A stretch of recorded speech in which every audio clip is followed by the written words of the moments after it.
Assalamualaikum warahmatullahi wabarakatuh. Baik para sahabat edukasi, kembali lagi bersama saya di channel Errol Edukasi, channel edukatif dan inspiratif.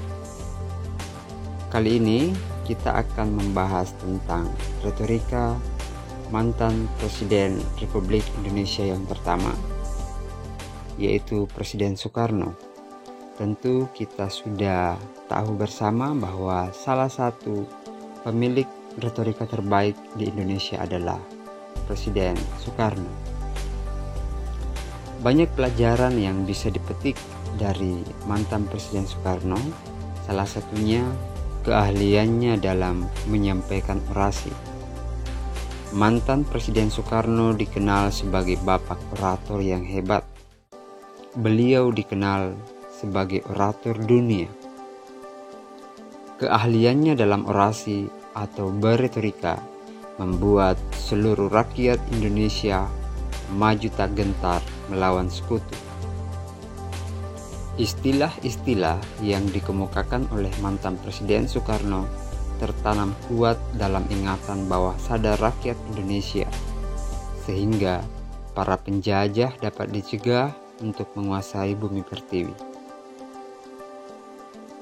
Di era mantan Presiden Soekarno, ketika bersitegan dengan beberapa bangsa lain, Presiden Soekarno selalu memberikan semangat, memberikan penguatan-penguatan melalui kata-katanya yang penuh kekuatan.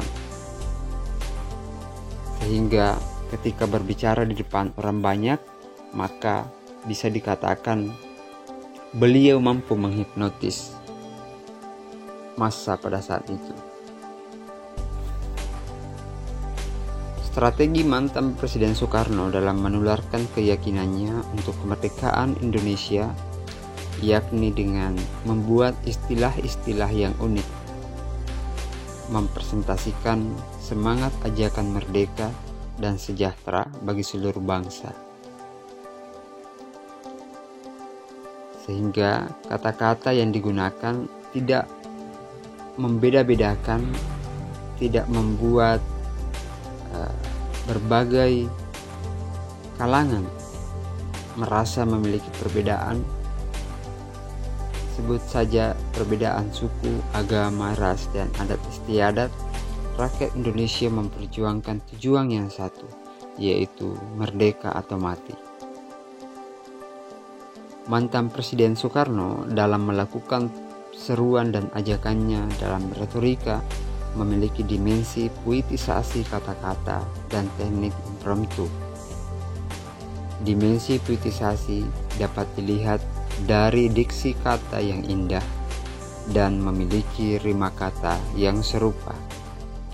Sedangkan dalam teknik berpidato atau berretorika, mantan Presiden Soekarno menggunakan teknik impromptu, yaitu retorika yang mendadak tetapi berhasil menyuguhkan poin-poin penting dan penutup yang mengesankan. Teknik ini merupakan cikal bakal berkembangnya teknik retorika atau teknik berbicara di Yunani. Terilhami oleh Empedokles 430-490 sebelum Masehi, yang selanjutnya dipopulerkan oleh Gorgias di Yunani.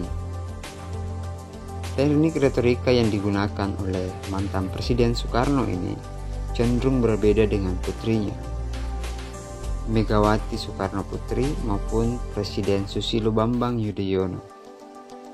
Mantan Presiden Megawati menggunakan teknik retorika manuskrip, yakni hafalan dengan naskah. Sedangkan Presiden SBY lebih sering terlihat menggunakan teknik extempor, yakni jenis retorika dengan outline atau catatan singkat. Belajar retorika, orasi, atau mengemukakan pendapat dari mantan Presiden Soekarno membuat seseorang perlu mengenali subjek yang diajak berbicara ketika akan berkomunikasi. Dengan mempelajari karakter orang yang akan diajak berbicara, maka komunikasi yang terjadi akan efektif Terlepas dari apakah gaya orator yang dibawakan oleh mantan Presiden Soekarno merupakan ciri khas karakter beliau, nampaknya para pemimpin mesti belajar bagaimana menyampaikan kebijakan dan mempengaruhi publik dengan tepat sasaran, sehingga sebuah pidato atau perintah yang disampaikan dapat dipahami dan dilaksanakan sesuai dengan komando. Hal ini karena tidak jarang pemimpin yang berorasi atau berpidato hanya terpaku pada teks yang ada, kurang memiliki pendekatan terhadap subjek yang diajak berbicara, seolah hanya ingin dipahami, tidak berusaha untuk memahami terlebih dahulu. Padahal, kebanyakan tataran ilmu dan wawasan para pemimpin atau komunikator lebih tinggi daripada komunikan atau pendengar. Namun, yang terjadi malah sebaliknya. Komunikan harus memahami apa yang disampaikan oleh komunikator atau orator dengan berat. Hal ini akan berimplikasi terhadap pesan yang diterima oleh pendengar.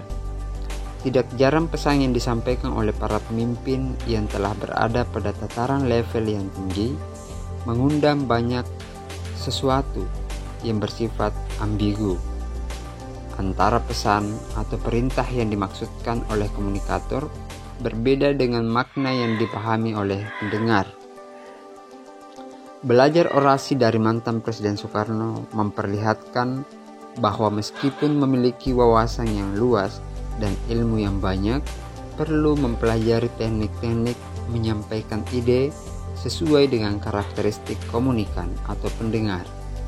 Tidak lantas menggunakan kata-kata yang susah dicerna maknanya agar memperlihatkan status sosial yang dimiliki. Hal ini memerlukan kerendahan hati dan mau mengerti komunikasi secara tepat, sehingga apa yang dibicarakan dapat membekas. Baik, para sahabat edukasi, sampai di sini dulu pembahasan singkat tentang retorika mantan Presiden Soekarno. Sampai ketemu di topik-topik lain pada pertemuan selanjutnya. Assalamualaikum warahmatullahi wabarakatuh.